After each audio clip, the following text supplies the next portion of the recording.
Orang yang teliti harus waspada terhadap penipuan. Markus 14 ayat 38. Berjaga-jagalah dan berdoalah supaya kamu jangan jatuh dalam pencobaan. Roh memang penurut, tetapi daging lemah.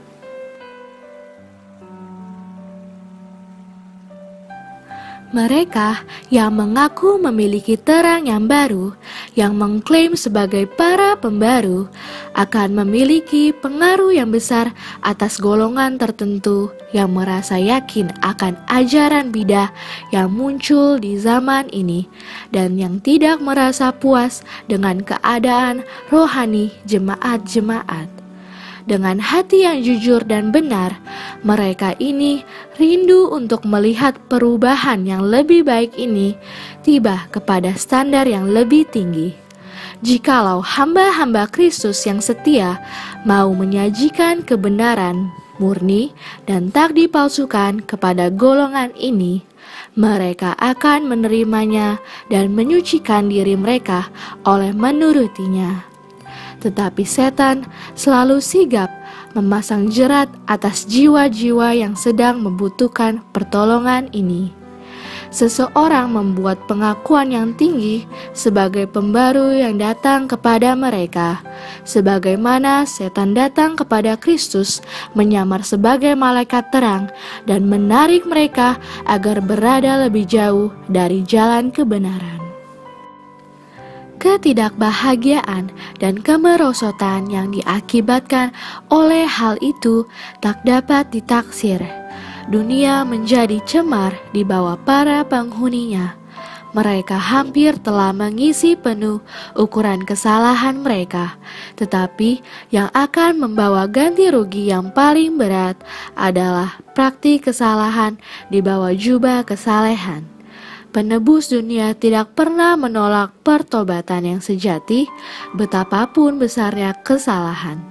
Tetapi ia melemparkan tuduhan yang berat terhadap orang-orang Farisi dan orang-orang munafik. Terdapat pengharapan yang lebih banyak bagi orang berdosa yang terbuka daripada golongan ini.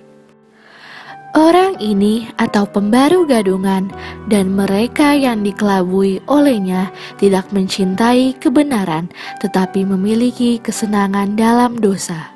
Dan angan-angan apakah yang lebih kuat dalam pikiran mereka selain dari kebejatan dan perzinaan yang sangat dibenci Allah? Alkitab berisikan banyak amaran terhadap dosa-dosa ini. Paulus menulis kepada Titus mengenai mereka yang mengaku mengenal Allah, tetapi dengan perbuatan mereka menyangkal Dia. Mereka keji dan durhaka dan tidak sanggup berbuat sesuatu yang baik. Dalam zaman yang rusak ini, ketika musuh kita si iblis sebagai singa yang mengaum-aum berjalan berkeliling mencari siapa yang dapat ditelannya, saya melihat perlunya mengangkat suara dalam memberikan amaran. Berjaga-jagalah dan berdoalah supaya kamu jangan jatuh ke dalam pencobaan. Ada banyak yang mengaku memiliki berbagai talenta yang luar biasa yang dengan jahatnya membaktikan diri mereka kepada pelayanan setan. Kebanyakan dari mereka memanjakan pemikiran-pemikiran yang tidak suci, hayalan-hayalan yang tidak suci, keinginan-keinginan yang tidak suci, dan hawa nafsu yang rendah. Allah membenci buah yang dihasilkan dari pohon yang demikian. Para malaikat murni dan kudus melihat tingkah laku yang demikian dengan kemuakan, sementara setan bersukaria. Oh, kalau saja pria dan wanita mau mempertimbangkan apa yang dihasilkan oleh pelanggaran akan hukum Allah.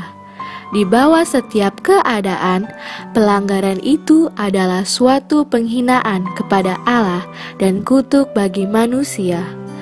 Kita harus memperhatikan hal ini, bagaimanapun mulus kedoknya dan siapapun yang melakukannya.